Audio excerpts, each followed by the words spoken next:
There's a level of rarity in the muscle car world that most people will never experience.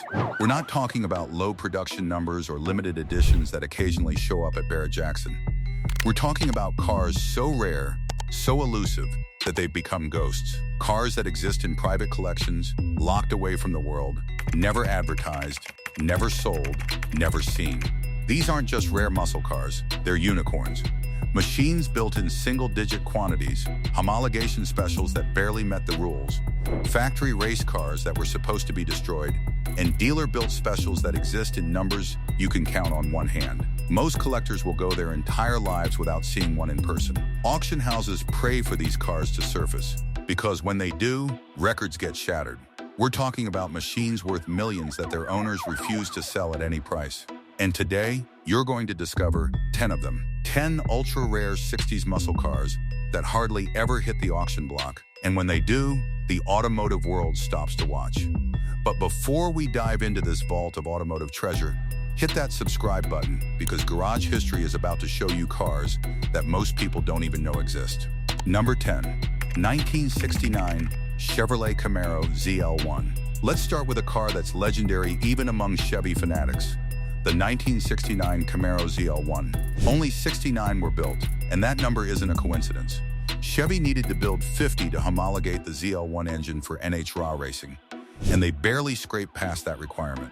The ZL1 was an all-aluminum 427 cubic inch V8 that weighed the same as a small block, but made over 430 horsepower, except that's a lie. Dyno testing showed these engines were cranking out closer to 550 horsepower in stock trim. This was a race engine with a warranty, built to dominate drag strips while technically being street legal. But here's why they never sell. The ZL1 option cost $4,160 in 1969, which was more than the base price of the entire car. Most dealers refused to order them because they couldn't sell them. The few that were built went straight to racers or serious collectors who knew what they had. Today, ZL1 Camaros are worth between $500,000 and $1 million depending on condition and documentation, but they never come up for sale. The owners who have them aren't letting go because they know there will never be another opportunity to buy one. These cars are locked in collections, hidden away, and the automotive world only sees them at invitation-only events. And if you think 69 units is rare, the next car makes that look like mass production.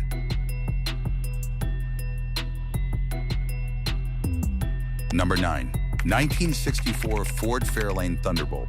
The Thunderbolt was Ford's nuclear weapon in the factory lightweight drag racing wars of the mid-60s. Ford took the Fairlane, gutted everything unnecessary, added fiberglass body panels, relocated the battery to the trunk, and stuffed in a 427 cubic inch V8, making 425 horsepower, which was massively underrated. These cars were running 11-second quarter miles straight off the trailer with street tires. Only 100 Thunderbolts were built, all of them in 1964, and they were sold exclusively to professional drag racers through Ford dealerships. You couldn't just walk in and buy one. Ford handpicked the buyers to ensure these cars would be raced and win, and they did. Thunderbolts dominated NHRA and ERA events in 1964 and 1965, cementing Ford's reputation as a performance powerhouse. But here's the problem. Most of them were destroyed. Blown engines, crashed on the strip, cut up for parts. Finding a real Thunderbolt today is nearly impossible, and the survivors are locked in museum-quality collections. When one does hit auction, it sells for $200,000 to $300,000, but that happens maybe once every 5 years. These cars are so rare and so historically significant that their owners treat them like Picasso paintings. And speaking of rarity, the next car took the lightweight concept to an absolutely insane level. Number 8. 1968 Hearst AMC SC Rambler. This is the muscle car that nobody saw coming. AMC and Hearst Performance teamed up to create the most unexpected drag strip terror of 1968, the SC Rambler. They took the compact Rambler American, painted it in wild red, white, and blue patriotic colors, and dropped in AMC's 390 cubic inch V8, making 315 horsepower. But the real magic was in the execution. Hearst added a Ram Air hood scoop, 4-speed manual transmission, twin-grip differential, and heavy-duty suspension. The result? A car that weighed 3,000 pounds and could run high 14s in the quarter mile while looking like a clown car. Only 1,512 SC Ramblers were built, and they were an instant hit with young buyers who wanted performance without the Chevy or Ford price tag. But here's why they never sell. Most of them were beaten to death by teenage owners who bought them cheap and raced them hard. Finding an original, unmolested SC Rambler today is extremely difficult. The survivors are worth $60,000 to $100,000, but they almost never come up for auction because AMC fanatics who own them know how rare they've become. These cars represent AMC's brief moment of muscle car glory before the company focused on economy cars and crossovers, and they're a blast to drive.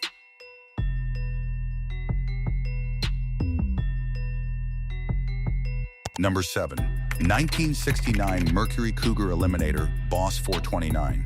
Everyone knows the Mustang Boss 429, but almost nobody knows about the Cougar Eliminator with the same engine. Mercury offered the Boss 429 as a special order option in the 1969 Cougar Eliminator, and almost nobody bought it. Why? Because it cost a fortune, it was impractical for street driving, and the Cougar was marketed as the luxury pony car, not a drag racer.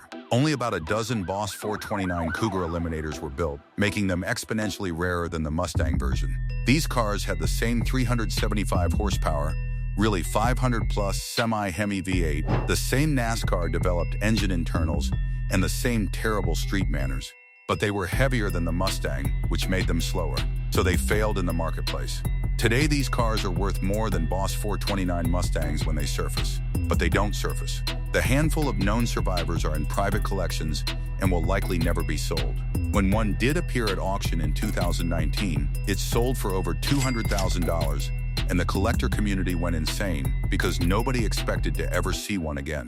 These are the ultimate Mercury muscle cars, and they're locked away forever. Number 6. 1969 Chevrolet Chevelle Copo 427. The Copo system was Chevy's backdoor way of building race cars that technically didn't exist. Copo stood for Central Office Production Order, and it allowed dealers and special customers to order unique combinations that weren't in the regular catalog. In 1969, a handful of Chevelle SS models were built with the L72 427 cubic inch V8, making 425 horsepower through the Copo system. These weren't advertised. They weren't marketed. They just existed for people who knew how to work the system. Exact production numbers are unknown, but estimates range from 300 to 500 units. Most went to drag racers or performance dealers who immediately modified them for competition. Finding a documented Copo Chevelle today is like finding a needle in a haystack, and proving authenticity is nearly impossible without original paperwork. When a verified Copo 427 Chevelle hits auction, it sells for $300,000 to $500,000, but it happens so rarely that most collectors have never seen one in person. These cars exist in a gray area of Chevy history, and that makes them incredibly desirable and frustratingly difficult to verify.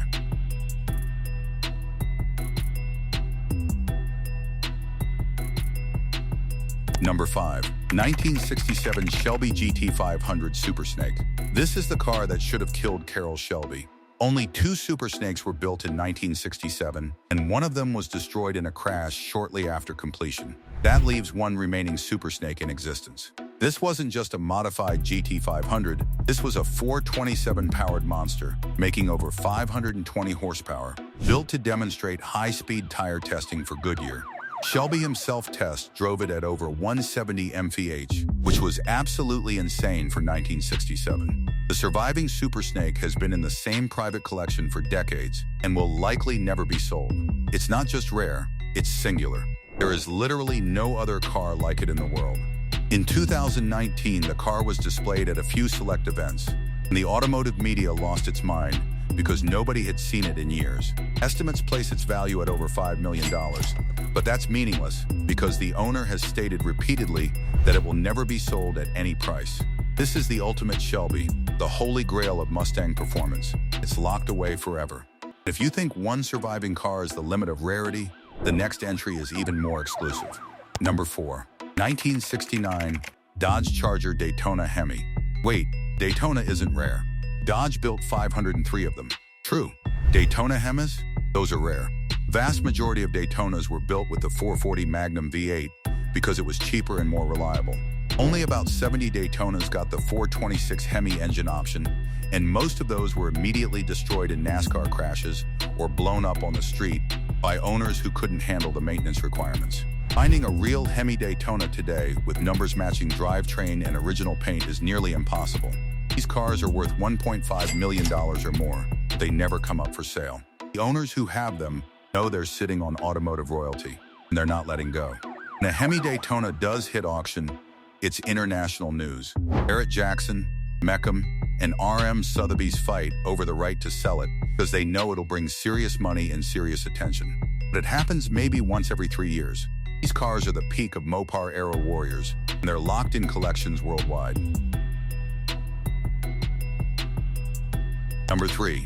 1969 Ford Mustang Boss 429 Carcraft Prototype.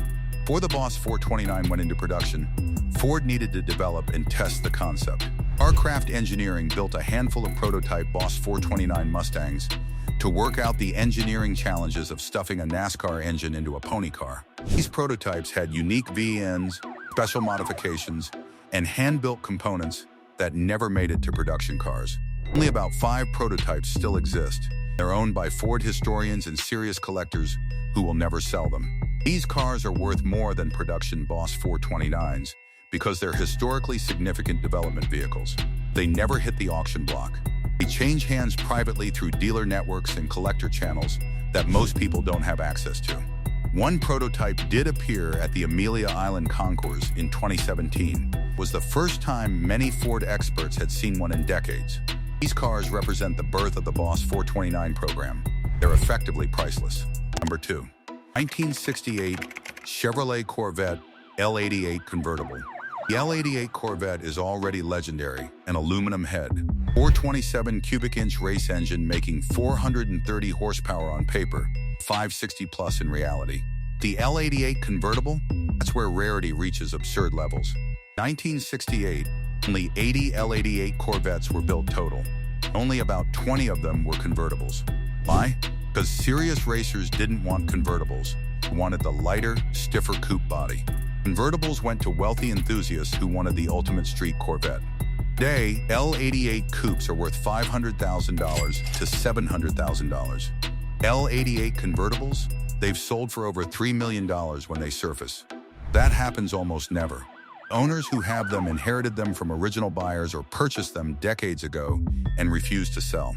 These cars are investment-grade assets that appreciate faster than the stock market. Selling one would be insane from a financial perspective.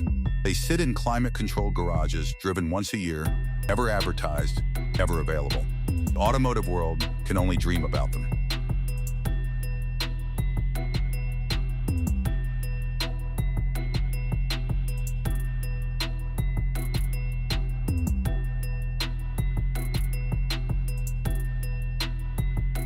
Number 1. 1969 Chevrolet Camaro ZL1 Copo convertible. Here's the holy grail, the rarest of the rare. A car that makes every other entry on this list look common. 1969, Chevrolet built 69 ZL1 Camaros, the aluminum 427 race engine. Only 2 of them were convertibles. 2 is in a private collection and has never been publicly offered for sale. Others sold at Barrett Jackson in 2013 for $1 million and hasn't been seen since. These cars are the ultimate Camaro. Rarest muscle car Chevrolet ever built. Pinnacle of first-generation F body performance. They will never hit the auction block again. Why? Because the owners know there will never be another chance to own one. They sell, can never buy it back. Cars are generational wealth, family heirlooms, and museum centerpieces.